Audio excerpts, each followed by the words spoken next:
Hey all! So I want to get on here today and say that I feel like I need to put my keto journey a step further, right? So I need to make myself more, accountable, right?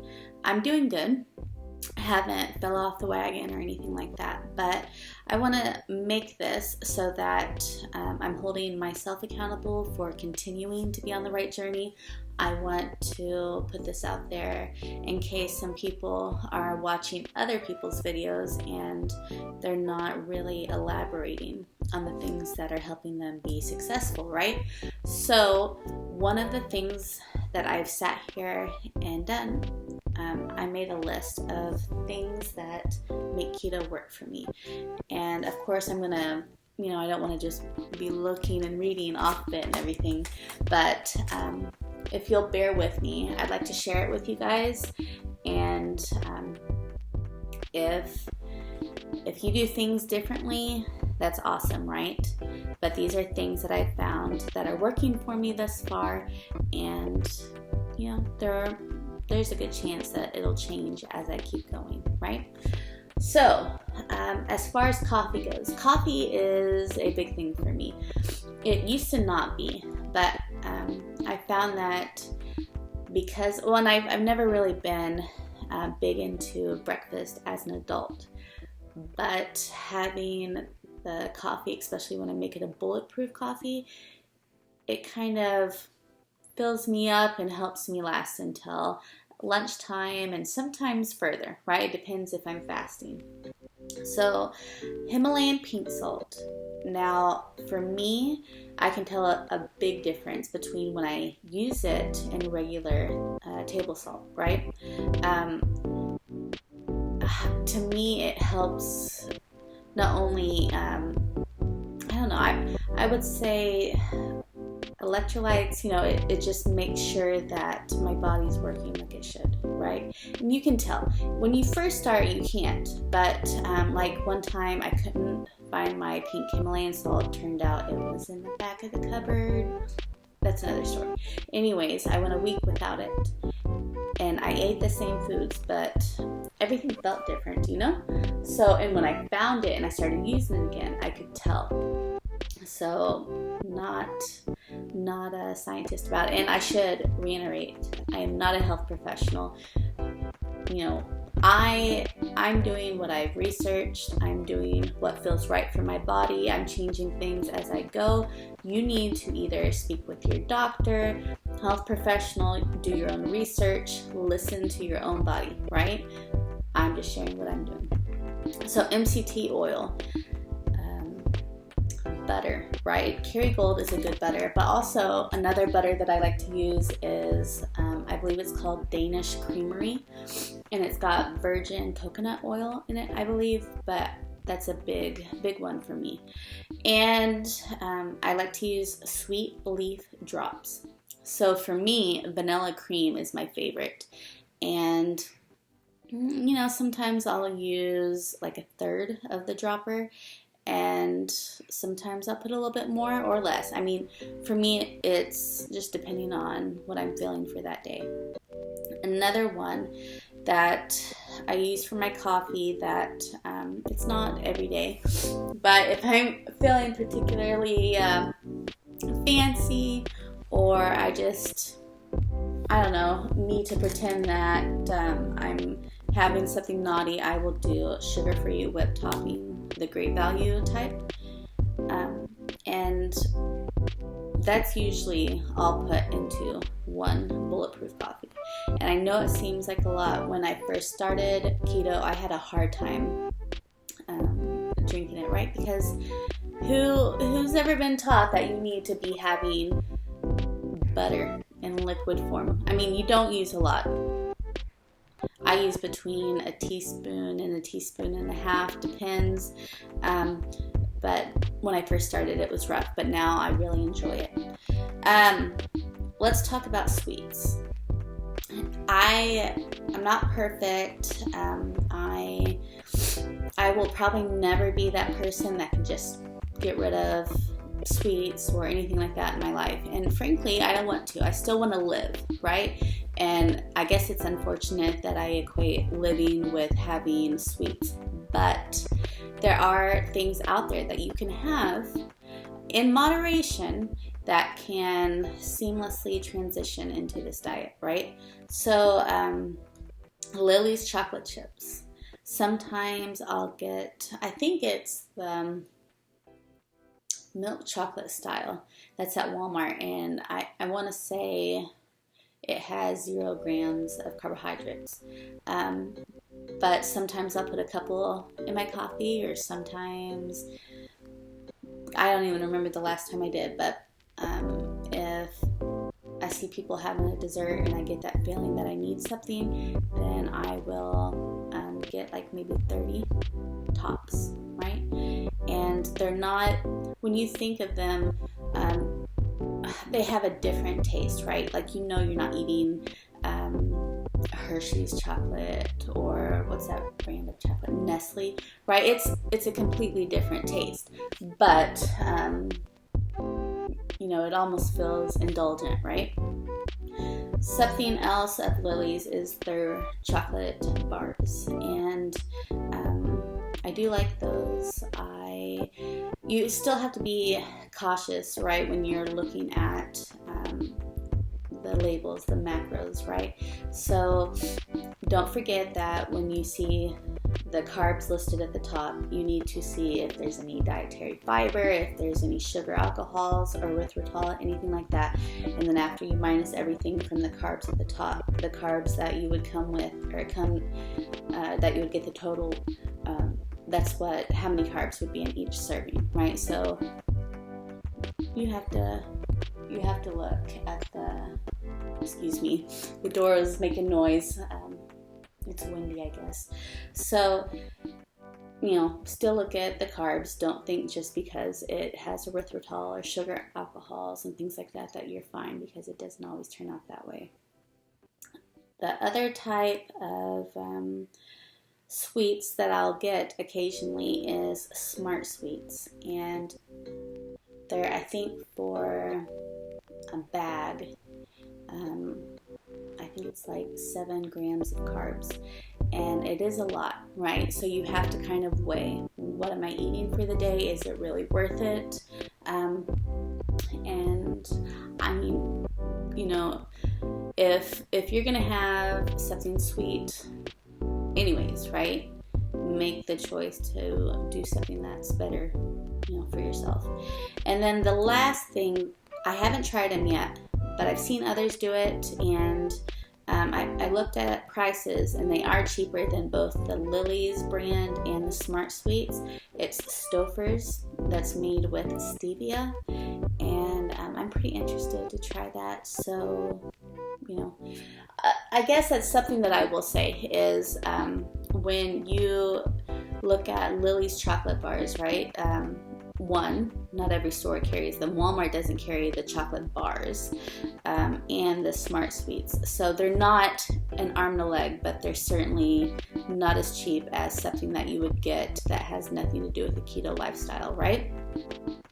Okay, so off of that, let's talk about nuts and milk. I love almond butter, and before I will pick up anything sweet, I would prefer to get a teaspoon, right, out of my silverware drawer, and just have a teaspoon of almond butter. And, you know, that might sound weird, but it has just enough sweetness, and it's got like a fatty texture that, it fills me up, right? So I'll usually, if I'm feeling hungry, that's one of my go-to things. Almonds or pecans, you need to, once again, be aware of what a serving size is and how many carbs are in each serving. As far as milk goes, my go-to is, I think it's called Milkademia, but it's macadamia milk. Or macadamia? Yeah, macadamia milk. It's really good, and I do the vanilla unsweetened, and I think it's carb or less than 1 carb for 8 ounces, and I usually don't do 8 ounces. When I have it, I put it in with my coffee, and or if I'm not in the mood for milk, I would get maybe 4 ounces. It's still a lot for me to have 8 ounces of that. I've never been a huge milk person in general. The next thing, meat, right? And this is something that I think a lot of people are unprepared for, because I would say the majority of us Americans have been taught that you need to look for things with less fat, right? Well, in this particular way of eating, the whole point of your meat choices is that they should be fatty. You're not going to just buy, I don't know, something that is the majority fat. You need some fat to go with your meat, right? So my favorite cut to get is ribeye thin. And when I get like a package, I usually have a piece a day. Something else that I really like to do is sausages. Now, I get them pre-made, like they're already cooked or cured, and it's 0 carbs, and I showed it on one of my other videos. It's like 1 link is technically 2 servings, but there's lots of sausages out there. Check the macros, check the nutrition label, right? Chicken thighs, that's a huge one for my family. I'm the only one that does keto, right? But chicken thighs go over well with my husband and my kids. So if I'm in a pinch and I'm trying to think about what I can eat without having to cook or prepare 2 different meals, I'll cook a big thing of chicken thighs with vegetables, and everybody can eat on it and everybody loves it. Pork chops, that's a good one, because I think people are overwhelmed when they think about what it means to be on keto, and I've heard a lot of people say that they think that it wouldn't be within their budget to attempt it. And if you are looking at incorporating more meat, like right now, I found that pushing more carnivore into my dieting is, well, as of right now, it's helping the weight go away faster. So if you're looking at keto in the same sense that you're trying to figure out how you can afford certain types of meat, what I would say is pork chops, unless you have an aversion to them. But you can usually get really, really decently sized packages of pork chops for fairly cheap, right? It's a cheap cut of meat. It's got a lot of potential for flavoring. Mixes or spices can liven it up so much. There's just a lot of potential, right? Another thing that's not meat, but a lot of protein that I think a lot of people on keto rely on, because it's versatile, right? You can do just about anything with it. Is eggs, so much protein, right? And sometimes I've boiled them or fried them, and all you gotta do, just put a little butter with it, right? Because you need fat. The whole principle of this diet or way of eating or lifestyle change is looking at high fat, moderate protein, low fat, or low carb, excuse me. So for vegetables, I don't have as much as I used to, but when I do, there's certain ones that I love. So I love broccoli and cauliflower. You'll see that a lot in a lot of keto recipes. A lot of people do riced cauliflower. When I have it, I don't prefer riced cauliflower. I usually like it steamed with butter. Celery, if I don't feel like having the meat, sometimes I'll do celery with my almond butter. And the last one that I like, but I don't do very often, is Brussels sprouts. And I want to say Brussels sprouts, but I also want to put in, back with the meat, bacon. because all of the vegetables that I just listed make awesome keto meals with a little bit of bacon added, right? Crumble that bacon up and get it in there. Something else that I would say ties into everything I just listed is a scale, right? You don't need a fancy one. I'm pretty sure there's even some like at Dollar General or even our Ace hardware supply. I don't know if that's all around the country. I know Walmart has scales. I want to say Kroger does, and a lot of even I've seen places like Kohl's, and I want to say even JCPenney has had scales, right? So, excuse me, that cold hasn't gone away. So a scale it's just a necessary part of getting yourself immersed in this way of eating, right? And now I mostly use mine when I do my meats, right? Now, pushing all of that aside, there's a couple other things that you need, right? You need an app to track everything. Now, I'm pretty sure the majority of people either have a smartphone, a computer that you can have apps on, a tablet, something, right, that you can get some type of tracking app. I use the Keto Diet, right? And I love it. Been using it since July, and it's everything that I need. And I can look up foods by name or barcode. I can save menus to it. I love it, right? I know of people that use Carb Manager, I think that's what it's called, and I know there's more, right? But the whole point is, whatever you use, find something that you like and make yourself get into the habit of using it. What's something else? Okay, pictures. Now, when I was starting out, I didn't like to see myself, right? Sorry, that's my dryer going off. I don't know if you can hear it. And so I didn't like pictures of myself. I didn't volunteer to be in pictures when we were doing family adventures and things like that, and I'm sad for it, right? I'm sad for the mind frame that I used to have. However, take yourself a selfie.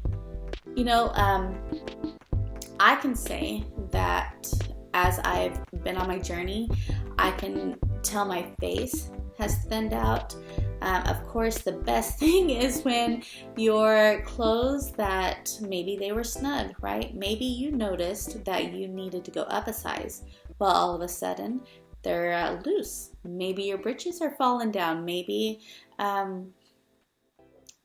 that's the type of push that you need more than seeing scales. And when you're seeing things like your clothes fitting different, or you're able to sit in a chair that you couldn't before, or what's something else I hear people say? Maybe that you've noticed your knees don't hurt anymore, or your joints in general. Those are non-scale victories, and you need to cherish those as much as you do your scale. And I will say that having a reliable scale, that's great too. I mean, you want to know a number. You don't have to broadcast it. I haven't put mine out there, but you want to know a number. You want to know where you're starting, right? And maybe you can find like the self-discipline to not look every day, because once again, when you're starting this way of eating, you want to let it become part of your habits. And I feel for myself, and what I've heard from other people, is that you do not want to look at it every day, because a lot of people get discouraged if they don't see the scale moving right away. So see if you can hold out a week in between looking at the scales. Also, measure yourself, right? look at inches like around your chest, your waist, your hip area. I know a lot of women that have even lost quite a bit on their calves, right? So we all carry it differently. Measure and see if those spots that you think are troublesome are going to get smaller. You may surprise yourself. Be flexible. I don't think that there's enough importance put on this. You need to be flexible, right? You're only human. So if you are around people that are eating things that you know that you shouldn't eat, but you're in a situation where there's nothing else to eat and you just feel like almost like an outcast because you're not eating it, don't do that to yourself. If you want to have a nibble, go for it. There's this community, from what I've found, from what I've watched on videos from YouTube, from the communities that I follow on Facebook, nobody's here to judge you, because if everybody was perfect, nobody would need to embrace the keto lifestyle. We'd already have our lives figured out, right? So be flexible. Realize that one mistake, two mistakes, it does not determine how you're going to do in the long term, right? So all that determines that is you and whether or not you want to stop at that mistake or keep going, right? And I would honestly say find yourself a community, and whether that's online, whether that's a significant other, whether that's your children that are grown, right? Find some people that you can share your journey with and get support, right? Because to do this by yourself, people are like, oh, you're just changing what you're eating. It's really about changing not only who you're eating, but the way that you look at social situations, the world around you, looking at yourself and your own habits, right? So find people around you that you feel comfortable with going and asking questions or sharing your struggle or anything like that. But I wish you all the best, and I'll talk at you all later. Bye.